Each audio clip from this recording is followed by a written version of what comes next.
Sometimes it doesn't take a war to make your life fall apart. It's enough for someone to take the wrong hand. It was a normal Tuesday. I got off work early, the project had closed, the bosses had scattered the bonuses and given people a rest until Wednesday. The rain had ended in the morning, and there was still that April freshness in the air that no one notices until they lose it. I decided not to go home right away. It was still early. I turned toward a little cafe by the subway, Clover Beans. I used to sit here a lot. Before Caroline. Before moving. Before everything. Since we'd gotten married, everything had gotten faster, tougher, drier. Even the coffee in the house was in pods now. No flavor. No soul. I went in. Everything was the same as before. A flurry of roasted Ethiopian, light music, dimmed lights. The barista with the neck tattoo nodded he remembered me. The usual. You guessed it. Medium latte, a little cinnamon. I took the glass, sat in the corner by the window. My phone was blank. Groups were silent, no notifications. Caroline hadn't texted. Nor was there a reason. I looked out the window. I froze. She was sitting in the cafe across the street. I recognized her back immediately. Caroline had always had a particular posture, not haughty, but controlling. Her shoulders relaxed, but her hands always in contact with something. At that moment, someone's hand. She was laughing. She was leaning forward. Talking, I couldn't hear, but I knew the way her lips moved when she was talking about something she was really interested in. I couldn't see the man at first, he was sitting with his back to me. But from his posture. It wasn't a friend. It was someone she shared more than coffee with. They didn't see me. The cafe across the street, the glass glare. But I saw everything. He took her palm in both hands. She didn't pull away. She didn't even blink. I could feel my fingers starting to go numb. Then he said something, I could see it in the look on her face. And she leaned over. Kissed him. Softly. Softly. Not passion. Habit. Like she'd done it 100 times before. I don't remember how I got out of the cafe. The barista shouted something, I didn't answer. I got out, crossed the road. I walked towards them. I didn't know why. My steps were strange, like in a dream. My knees felt woozy. The air was thick. He turned his head. And I saw his face. Danny. My brother. You know how in the movies, the sound cuts out abruptly? That's what it was like for me. Everything went blank. Just one moment frozen, like a freeze frame. My wife. My brother. And between them, what used to be trust. I didn't approach. I just stopped. Caroline hadn't seen me yet. I stood on the sidewalk as if I had frostbite. As if time had passed, but I stayed. Then I turned around. And walked away. Every step was nowhere. I don't remember the streets. I don't remember traffic lights. I just walked. Because to stand there was to die right there. It was quiet at home. I threw my jacket on. I sat down in the hallway. Wet shoes, trembling in my hands. My head was empty. My heart beat as if it had run away and never came back. I got up. I found my wedding album. I leafed through it. The three of us. Her. Him. Danny laughs. She's looking at him. I'm smiling, as a backdrop. You never notice details like that in the moment. Only afterward. When there's nothing left to save. When the images are like evidence. I closed the album. I put my hand on the cover. Like I was trying to stop something that had already happened. I looked at the wall. And I realized I didn't know who I was anymore. Husband. Brother. Victim. Or just, an observer. It was 2 hours before I could get up. I poured myself some water. I drank it down. Stared at my reflection in the microwave. Gray eyes. Faded. And then I got a text. From her. I'm gonna be a little late. Work. Love you. I stared at the screen. The text flashed like an insult. The word love was like spit. I didn't respond. I sat back down. And just kept repeating to myself. It was Danny. It was him. It was him. Like an incantation. Like a diagnosis. You know what the worst part is? It's not that you've been betrayed. It's that you're not surprised. The final paragraph of the piece. I was just getting coffee. And I saw my wife. My brother. And myself as an extra. Sometimes betrayal doesn't come with a knife. It just sits at the next table. I thought I'd snap. That when I saw this, everything in me would explode. I'd scream, come over, demand an explanation, maybe even punch myself, him, the air. But nothing happened. I just stood there. Standing there, staring, and I felt nothing but a coldness that rose from somewhere in my chest, from the part of it that had once held the belief that I was not an extra. He put his arm around her shoulders. She laid her head on his shoulder. I watched it from across the street, like a ghost of my own life. I didn't go to them. Didn't knock on the glass. I didn't get out of my seat. I just turned around and walked away. It wasn't an escape. It was surrender. Because I realized. I'd already lost. A long time ago. I just didn't know it.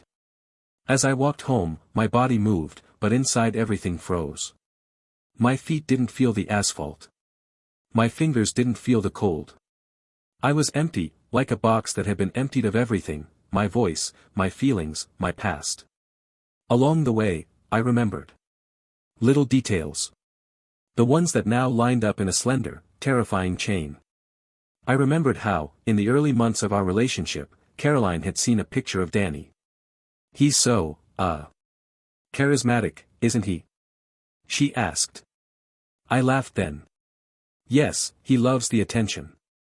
He was always in charge at school. She smiled. But it was a smile I didn't read at the time. Now I would have. I remembered how she laughed at his jokes. Even when they were corny. And she just nodded mine. I remembered how she always asked if he was coming for Christmas. How she wiped her hands on her apron if he texted her. How she tried to make sure everything was perfect when he visited us. I remembered how she once said something like I lacked fire. I laughed then, joking that I'm more like a candle, stable. She smiled.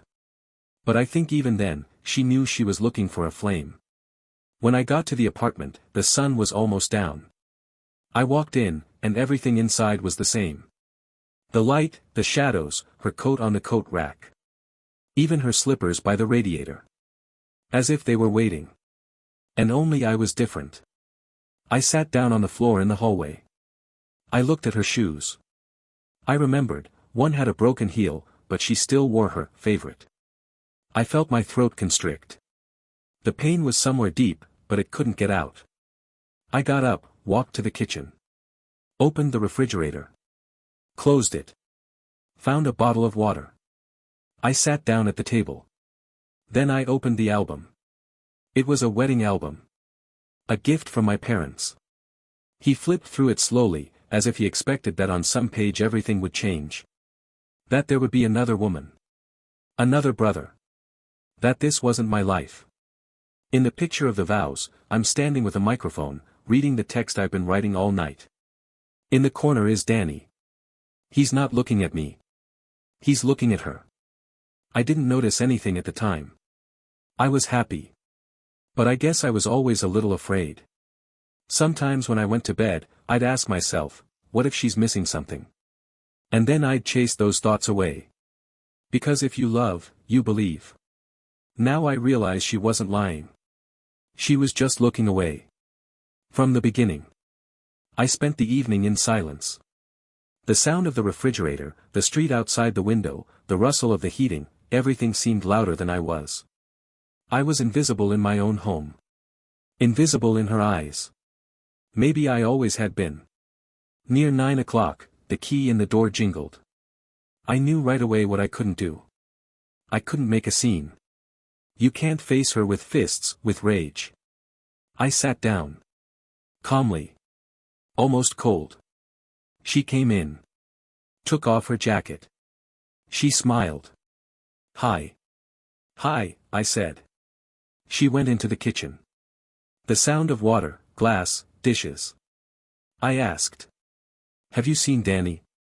Silence. Then her voice, quiet, uncertain. Yes. I wasn't angry. It was all burned out inside of me. How long ago? I asked. She was silent. Please. Just say it. It's too late anyway. After we got married, 6 months later, she said. We met by chance. That's when I realized that, everything inside of me shifted. And then there were conversations. Letters. Then we met again. You were on a business trip. And he, stayed. I listened to her talk about someone else. Like it was a movie. Only my breathing was hitching. And my fingers were shaking. I tried to leave, she said. But I couldn't. Why not? Because. You were good. And I didn't want to hurt you. And then it was too late. I realized it wasn't a mistake. It was a story. A whole one. It was elaborate. Hidden. I just didn't play a part in it. I'm the backup, aren't I?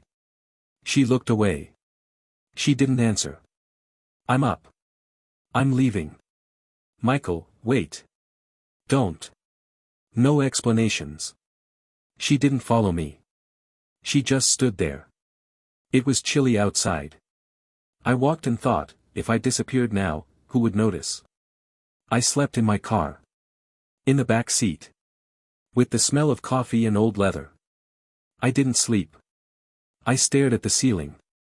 And for the first time in a long time, I felt honest with myself. Final paragraph. I didn't approach then. I didn't yell. I didn't smash it. I just walked away. Because when you have nothing left to lose, you just walk away. No words. No scenes. Without yourself. I didn't know what I was expecting when I got home. Lies, I guess. Excuses. Maybe even aggression. But definitely not the truth. That's why she broke me. When I walked in, the apartment smelled of milk and bread. She just made breakfast. She was sitting in the kitchen, still the same, neat, a little disheveled, mug in hand. Like everything was normal. Like yesterday never happened. I stopped in the doorway. She looked up. She smiled. Quietly. Tightly. You didn't answer, she said. You didn't want to. She nodded. Took a sip. I sat down across from her. A silence hung between us. So you love him? I asked without making eye contact. Yes, she answered at once. No hesitation. No excuses. How long? A long time. I didn't understand at first. Then it became clear. We didn't want it to be like this. But it happened. I wanted to scream. But my voice got stuck in my throat. You married me while already loving him? She sighed. At the wedding, no. I thought it was over between me and him then. I honestly tried. I wasn't lying, Michael. I really tried. I got up. I walked across the room. I stopped at the window. I tried. I said it again. And when did you realize it didn't work? A year later. He wrote. Just like that. And it all came back to life. That's when I realized. They never stopped. Not for real. I had become the background. A stage. A set. Did you ever even want to leave? I asked you. Yes. More than once. But every time I looked at you, I couldn't. Because you were kind. That's not what you deserved. And that's why you chose to lie. She lowered her eyes. I chose not to tear up. Same thing. We didn't say anything. You don't know how much I loved you, I said. She looked at me, and I saw something like tears in her eyes. I know, she said. And that's why it hurts. Because I remember you stroking my hair when I was sick. How you'd set the alarm clock so you had time to make coffee. How you held my hand in the cemetery when my mom died. She exhaled. And it wasn't him who did all that. You did. But you still chose him. I did. I sat back down. I felt my insides shaking. It was like everything inside of me had just come apart. Why him? I don't know. He's wild. He breaks. He makes me feel I'm alive. Even if it's wrong. I chuckled. And with me? With you, I'm safe. But maybe I never wanted to be safe. I stood up, slowly gathered my clothes, my toothbrush, my papers. She stood there, didn't interfere. She said goodbye. I'm still not sure if this is the right choice. I didn't turn around. It didn't matter anymore. Mike. Don't say any more. No more words. No tears. I closed the door behind me. Forever. I was on the subway. Someone next to me was listening to music loudly. The carriage swayed. The world was going on. I was dead inside. I went to my parents' house. My mom opened the door. She saw my face. Son. Hi, Mom. Just wanted to spend the night. Sure. Is everything okay? I wanted to tell you the truth. But I couldn't. I'm just, tired. In my old room, I opened my desk drawer. I took out a notebook I used to write poetry in. Found an old letter from Danny to my brother. Be strong. I clenched it in my fist. I wanted to tear it up. But I couldn't. I just, put it back. The next morning, I texted Caroline. Don't look for me. I don't belong to you anymore. She didn't respond. Later, I opened our family album. Watched us smile. The way she looked at him. And I didn't see it.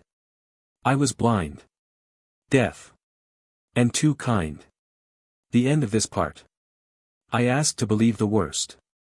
But the truth turned out to be even worse. Because there were no tantrums. No sobbing.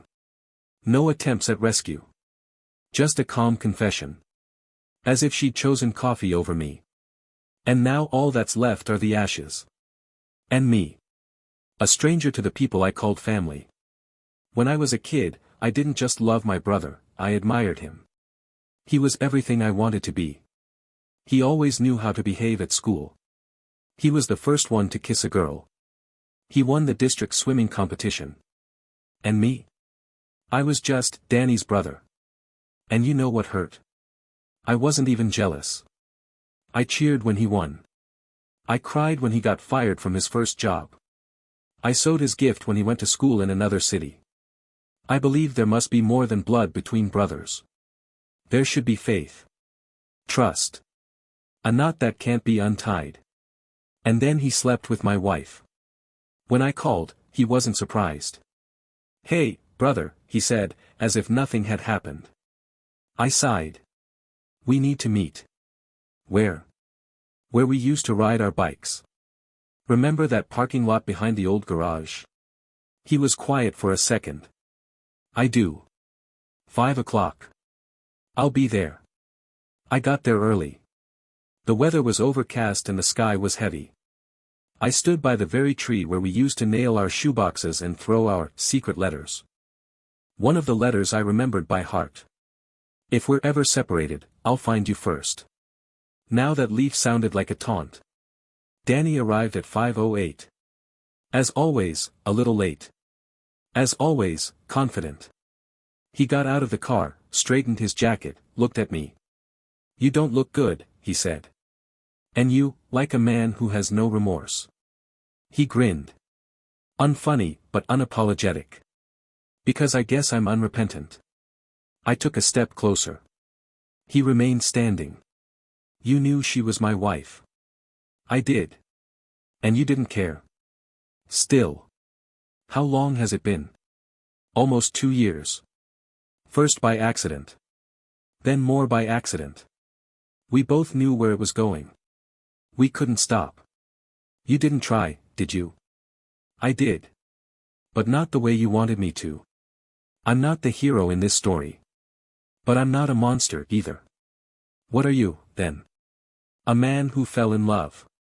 At the wrong time. The wrong person. But sincerely. I shook my head. Silently. There was an emptiness in my chest. Not fire. Not lava. Just cold. Why didn't you say anything? I finally asked. What difference would it have made? Maybe I wouldn't have been living a lie. He shrugged. You were happy, weren't you? I wasn't. I thought I was. Turns out I was just sleeping while you were doing it behind my back. We stopped talking. I was staring at the asphalt, he was staring at the sky. You know your mom wouldn't have talked to you after that? Probably. Dad would have hit you. What about you? I looked at him. I wanted to. I really wanted to. Then do it. No. That would be too easy for you. He stepped closer. You loved her, too. A lot. I still do. He nodded. And she loved me. I clenched my teeth. And you say that to my face? I am. Because I don't want to hide anymore. You call that honesty? I call it fate. Destiny. The word sounded like a slap in the face. I chuckled. Destiny? We don't choose who we love. No, Danny. We don't choose who we fall in love with. But we do choose who we betray. He nodded. No words. So what now? He asked. Now. I'm not your brother anymore. He froze. Mike. I don't wish you harm. But I don't want anything else. We're family. No, we're not. Family isn't genetics. It's a choice. He stood there with his hands down. So you won't forgive me? No, I'm not. Because you didn't even apologize. He wanted to say something. But he didn't say anything. I came closer. You know what the worst part is?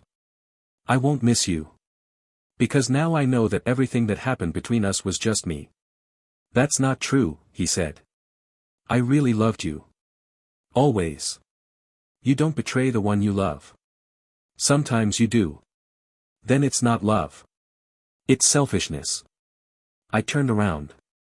I got in the car. Before he slammed the door, he yelled. Mike. If you ever. I didn't let him finish. Not if. Not someday. You chose. And so did I. I left. And for the first time in a long time, I didn't look back. That's the end of that part. He didn't apologize. Didn't say, I'm sorry. Not even, it's my fault. He called it fate. As if fate was an excuse. And I realized. Sometimes it's easier to forgive an enemy than a brother. Because an enemy has to betray. A brother doesn't. For the first few days after all this, I had no sense of time. I woke up in the morning not from the alarm clock, but from a dull heaviness under my ribs. Staring at the ceiling. I didn't know if it was morning or evening. Whether it was night, whether it was sleep. Nothing made sense. I rented a small studio. In another neighborhood. No view. No comfort. Just a place to breathe. It took 2 days to move in. I threw out almost everything. Pictures. Books we read together. Even the coffee cups went in the trash. I didn't want anything from my old life to go into my new one. Even if it was on my fingertips. The phone was silent. I purposely kept the number on silent. I wanted to know if it would text. If someone would call. Someone. It's been a week. Not a single notification. I wasn't angry. I didn't suffer. I didn't exist for them anymore. And that was honest. That was my answer. My mom messaged me almost every day. "Michael, please call me. You can't just disappear. We didn't know it was like this." I read it. But I didn't answer. Because they knew. Knew when they welcomed her into the house. When they laughed at family dinners. When Danny arrived unannounced, and everyone pretended it was an accident. They knew. They just didn't say anything. One night I wrote a letter. By hand. On paper. I put it in an envelope. "Mom. I'm not dead. But maybe I'd better be. Because it's easier to bury than to lose a piece of yourself. And I lost myself, next to you. And now I'm just, I'm out of the story. Not because I'm out for revenge. It's because I don't want to be a part of it anymore. Don't look for me. I found myself." I took the letter to the post office. I mailed it. No return address. Then I erased Caroline's number. Not because I was afraid to write. But because I knew if I didn't, I'd look at it every day. I deleted all the photos. Even the wedding. Even that video of her dancing in the kitchen to Ellie Goulding. The one I used to play on my darkest nights. Now it was gone. I went to the seaside this weekend. I rented a bike. I rode along the shore. At one point, I just stopped. Sat in the sand. Looked at the water. And for the first time, I didn't think about her. Or him. I just was. Again. When I got back, I decided to finally. To change my number. Delete old accounts. Disappear. Revenge is when you want them to feel your pain. And I didn't want them to feel anything from me anymore. Not even pain. I got a job. Another place. Another team. No one there knew who I was. Who I lived with. Who my brother was. And that was liberation. Sometimes when I woke up in the morning, I still waited for her to be there. Her breath. Her hair on the pillow. Then I'd remember. And I'd just get up. No pain. No anger. Just alone. But not broken. 2 months later, I got a letter. A real one, a paper one. From Caroline. "Mike. I don't know how you are. Danny and I aren't together. We realized that everything was built on destruction. And you can't build a house from ruins. You don't have to answer me. But I had to tell you. You were better than us. And I was worse than I thought I was. I'm sorry. Or don't. But know this, I'm not looking for forgiveness anymore. I just wanted you to know, you're right." I folded the letter. Burned it. Dumped the ashes in the sink. I didn't know if she needed it. But I knew I didn't need it anymore. The final moment was quiet. No final scene. No screaming into the phone. No hitting the wall. I just took a piece of paper. And I wrote. I'm not dead. I'm just no longer a part of this family. I'm not retaliating. I just don't exist for them anymore. And I guess that's my salvation. I put the sheet in my desk drawer. And went to work. End of story. I lost my wife. I lost my brother. A family. Memory. Pictures. A place in the house. My old license plate. My, before. But I found. Me. Someone who doesn't retaliate. Doesn't yell. Doesn't prove anything. Just walks away. No trace. No drama. Just disappears from their world. To finally live in his own.